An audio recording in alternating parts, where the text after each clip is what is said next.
Welcome back to the channel, my friends. Warhammer Man Studios. I'm Warhammer Man, and today we're taking a look at this week's official prices. This video is sponsored by CMO Games. More on that later. Alright, so we've got this week's official prices, and not a ton coming off the assembly line this week, but worth taking a look at. So we see they have busted up the 3 recent release boxes, and now we have the individual characters available, all from the Dawnbringer like special boxes, and all of them are pretty awesome, honestly. So first we have Trugg, the Troggoth King. One of my favorite models of the year. 2023 was obviously stellar for 40k and Sigmar. So here we see Trugg for $100.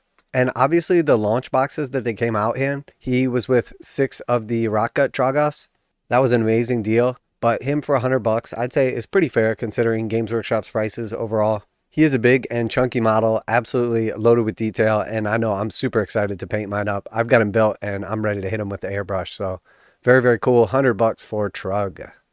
All right, and then moving right along here, we've got Ionus Cryptborn next.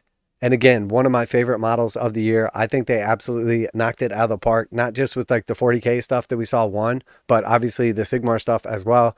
This model is absolutely stellar, loaded in detail. I haven't even busted mine out yet, but I cannot wait to build him up. Again, I have like a whole dragon army that I'm ready to build up and just hit with some airbrush action, get them to where they're like playable. But so far, he's just sitting in my pile of shame with some dragon buddies. But if you did miss out on him in the little release pack, $130 for Ionas on his own. And he is a pretty big model, definitely loaded up with detail. The base and elevation and everything definitely make this like much more of an imposing like actual tabletop model. So $130, a little bit on the pricey side, especially when we start comparing to like the actual launch boxes themselves. Because I want to say this one was priced somewhere around like 170 or something like that. And it came with 2 dragons, and the dragons are like $120 on their own, or maybe 110. So the weird thing about these launch boxes, when you don't know how much like the individual model is going to be on their own, a lot of times like you don't realize how good of a deal they were until the launch boxes actually sold out. And this is definitely one of those instances, because I want to say the 2 dragons on their own, the Stormdrake Guard, are like $110 somewhere around there USD, and I think the launch box itself was like 170. So you're basically paying like $40 for 2 dragons that are like 110. And at this point in time, when I say it out loud, like Games Workshop obviously is expensive, but man, it is getting wild. But $130 for this guy, obviously a beautiful model, priced just under what you would pay for like Krondys/Karazai, but pretty close in actual size. Not necessarily like the dragon himself, but this one has a rider. And then obviously, like I said, the base itself gives him a lot more like size on the table. So really beautiful model, amazing, $130, definitely on the pricey side. I would have loved to see all 3 of these characters come out at like $100. I think that would have been like pretty nice, pretty fair, especially when you consider how much actual like detail and plastic goes into these. But obviously that's not how Games Workshop does things. All right, and then last of the 3 big boy characters, we've got Belthanos, the first Thorn of Kurnoth, aka Orion Reimagined. So $110 for him. Again, really big model.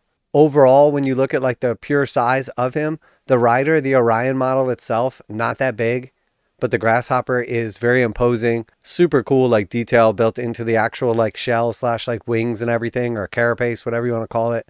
Really, really nice detail. A huge fan of this model, very beautiful. Definitely looking forward to getting a hold of this one. I was just like scouring the internet trying to find the box set that he came in because I missed out on it initially. And I want to say that was like right around $160. And it came with some of the Spite Flyer guys and then also some Kurnoth Hunters. I have plenty of Kurnoth Hunters, but it would be kind of nice to grab up the box set. But $110 for him. Again, it would have been cool to see all 3 of these guys at $100. But definitely strange to see how Games Workshop prices stuff anymore. As a matter of fact, I used to feel like I had an idea as to like how Games Workshop did its pricing. But over the last couple of years in particular, it's gotten to where I just don't even know if there's like a rhyme or reason anymore.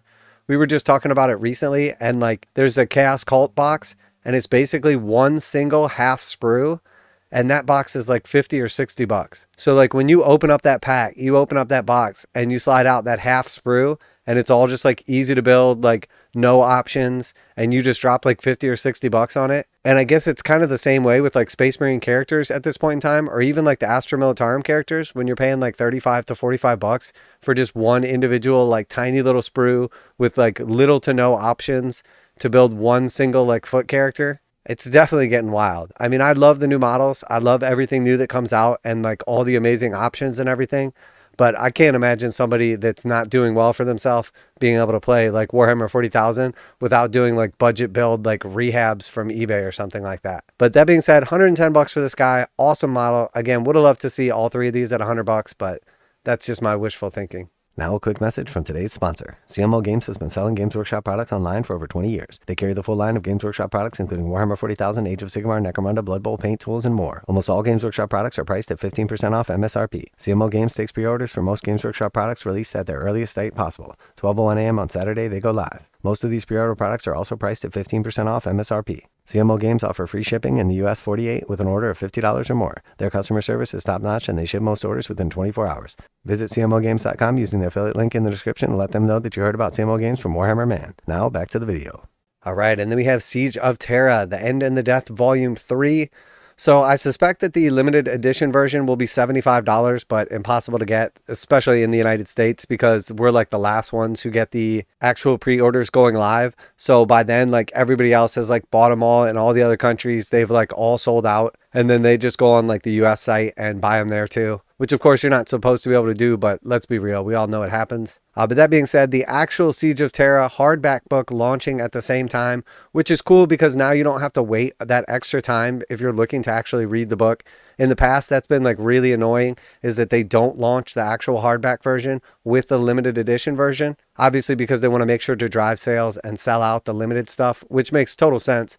But in this case, you know that limited is going to be sold out in seconds. It's going to be impossible to get. So I like that they're launching this at the same time. So you don't have to actually like wait a month or whatever till they release it if you're just looking to actually read the story and see what happens. Because in the past, it's been a real pain if you don't get a hold of the book initially, like trying to like just dodge the internet for multiple months and make sure you don't get any spoilers, which we all know is like pretty much impossible at this point in time because you know there's going to be some like awesome or funny meme that just completely spoils the book. So that being said, 35 bucks for Siege of Terra End in the Death Volume 3. Very cool and definitely happy to see them launching that at the same time as they do the limited version. And if anybody gets a hold of a limited version on accident, buys two of them, you just let me know because I'm sure I'm going to miss out on this one. All right, and then last but not least, so relatively small releases this week, but we have the Horus Heresy Siege of Terra Bookmark. So this thing's pretty cool. It's got the like hard metal, like resin, whatever, topper right here, and $18.50 for that. It says on the 13th day of Secundus, the bombardment of Terra began. And then it's got like some cool little like background kind of skulls and everything. Definitely nice quality products right here. I've really got to give it to Games Workshop when it comes to like their limited edition or like special kind of like products, their game aids, stuff like that. Like they really go all out on the quality. I mean, I absolutely love like the metal measuring gauges that they make. These bookmarks are all really nice quality. The limited edition books and everything, the print that they put on them, the like actual quality of the art and like what goes into them, I really give them props for. And in general, Games Workshop stuff is definitely expensive. But for the most part, when you're buying from them, you know that you're paying like top dollar and you're getting a top dollar product, which is really nice.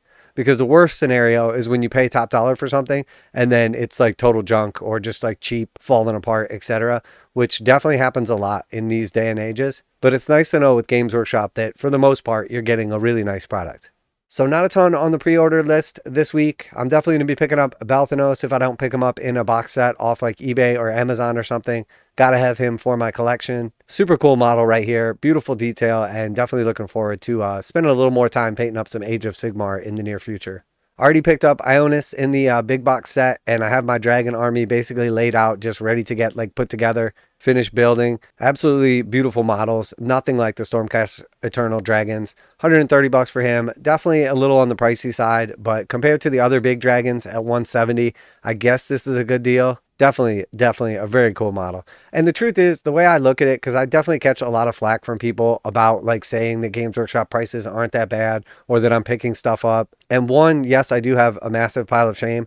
Two, I do paint a ton of miniatures, like an insane amount of miniatures. Most people wouldn't even believe. I think for the last 4 years in a row, I've painted over 600 miniatures every year. So I guess if you like total that up, I think I painted something like 2,500 miniatures in the last 4 years. And that's literally like from start to finish, not just like partially painted stuff or just like blasted with an airbrush and never touched again. So I do paint an insane amount of stuff, but I also have an insane pile of shame. but I definitely give Games Workshop hell on some of their prices sometimes. I also give them credit on like the quality of the miniatures.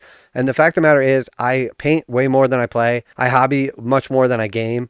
So for me, the most important thing is like awesome and amazing miniatures. That's where I spend the majority of my time. So I appreciate the actual quality that goes into them, the amazing sculpts, and I know how much actual work goes into them. I grew up playing this game over like the last like 40 years, basically, really more like 30. But seeing the evolution and quality of the actual miniatures and then seeing everything in plastic compared to what we had when we were kids, when stuff was like 2D, like terrible metal sculpts, it's made like out of lead. It was heavy. No matter how good you assembled it and pinned stuff, if you dropped it, it would like break apart. You put it in your case and when you pull it out, the wings and stuff were all like bent or broken. I just really appreciate what they put into it. And this is my number one like hobby and obviously like part of my job too. So for me, the price is a little less important, I guess, than it is for most people. And I also don't have to like fake it. I get legitimately excited when I see new miniatures like this. When I saw Trugg, I absolutely fell in love with this guy. Just the thought of actually getting to paint this dude up and throwing him in my troll army just excites me more than probably anyone should be. But that being said, let me know what you're excited about, what you're going to pick up this weekend. Always like to hear back from you guys in the comments. And as always, special thanks to CMO Games for sponsoring the video. Check out the link in the description to save 15% on Games Workshop products. That's it for today. Warhammer Man Studios, I'm Warhammer Man, and man, did 2023 have some nice AOS models. And I'm out of here.